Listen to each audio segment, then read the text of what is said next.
पुणी सामना को आसिला सरकारी स्वास्थ्य सेवार विकल चित्र। स्वास्थ्य मंत्री जिले में चिकित्सा अवहेलू 4 वर्षर शिशु मृत्यु अभियोग। भलसे देखंतु ए भिजुआल को केमिति मृत शिशुपुत्र को छाती रे चापी धरी कांदुछि माँ।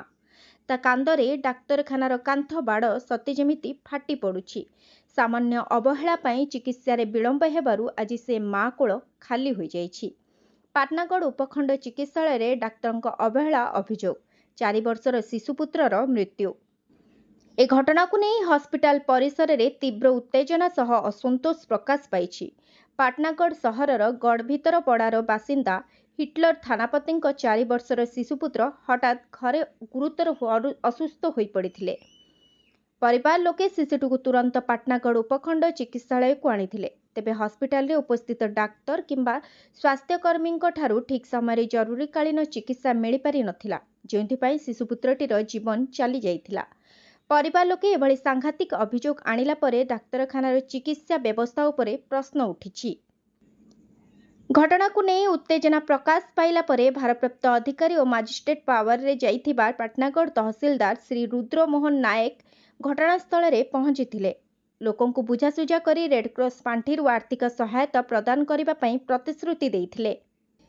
तेबे प्रश्न उठुछि, कोन टंका देले माँ ता हराइथिबा पुओ को फेरी पाइबो? बारंबार एभली अवहेला कोन पई?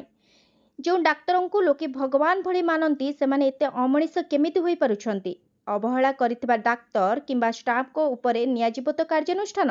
पाटनागढ़ शेषदेव सिंह का रिपोर्ट, अप्रिय सत्य।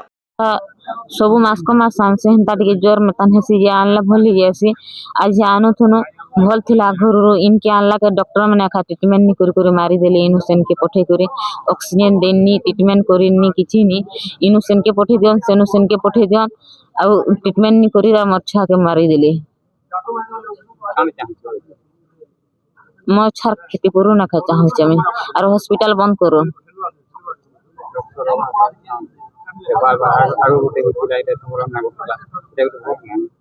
सबु एज मोर छुआ मला आर दिने मुई भी आसमी एंता करके सबके खाई में एंता करबे मारबे। जाति बादल सुना गया पैसा नी डॉक्टर नि बसवार थिबार कथा तो आघर मना कर देते, कहि देते हॉस्पिटल बंद अछि नि आसबो बोली करी। आमे पार्थ तो जातो गरीब दुखी लोग पैसा थिले तो जातो प्राइवेट नि के देखे हे नि गले तो घरे थिकार मोर तो हॉस्पिटल काजे खुलु छ आर काजे ट्रीटमेंट नि करवा आ डॉक्टर माने काजे नि रहबा। 3:30 बजे हमर छुआ जेंडा घर छुआ सेटा से 3:30 बजे जाके टिके भर नि लागदा। ठीक था एम्बुलेंस रखा गला फोन पान करी करी एम्बुलेंस नि अना जाइला। एम्बुलेंस तो ऑक्सीजन फॉक्सीजन किछि नि थई तो आमे जेते बेले हॉस्पिटल के आनलो। हॉस्पिटल शिशु भवन के भीतर के नोन तो सिक्योरिटी माने कहसन ऊपर के न बसन ऊपर के आमे जो ऊपर के भी हॉस्पिटल ई डॉक्टर नि थई तो सेनु फिर तोलू फिर आउटे नि के न बेले सेनु पे याड के आनु। सेनु से दीदी देखले और फिर नियो बोलथिले। फिर जेंडा कि हमर छुआ जेते बेले सेनु देखि सारला परे दीदी तो सडन से लो छै जासी न फिर बैक करू सडन चार डेट ता हे जासी न तो मेन कथा हो ऑक्सीजन हॉस्पिटल में नीन कि एम्बुलेंस नीन। एम्बुलेंस कहाँ चल लगे एम्बुलेंस के जीवन टिके बचाबार लगे से ऑक्सीजन फॉक्सीजन रखी करी तो ऑक्सीजन मेन जिनिस ऑक्सीजन नहीं थे ऑक्सीजन लगे मेन जिनिस लगे हमर छुआ जीवन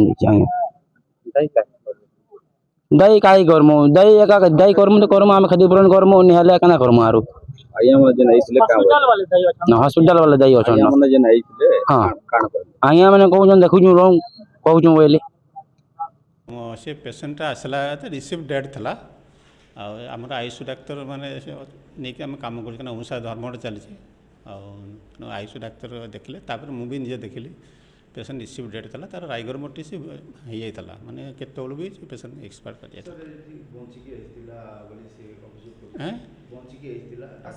नहीं मु देखला मु आमे देखला बेलू रिसीव डेट थला ऑलरेडी केते बेलू गलानी कहीं तार साइनोसिस हो गलानी राइगर मोटिस हो गलानी देखी मुझे देखी आयुष डाक्तर जेहतु थे मुझे निजे देखी रिसीव डेट थला।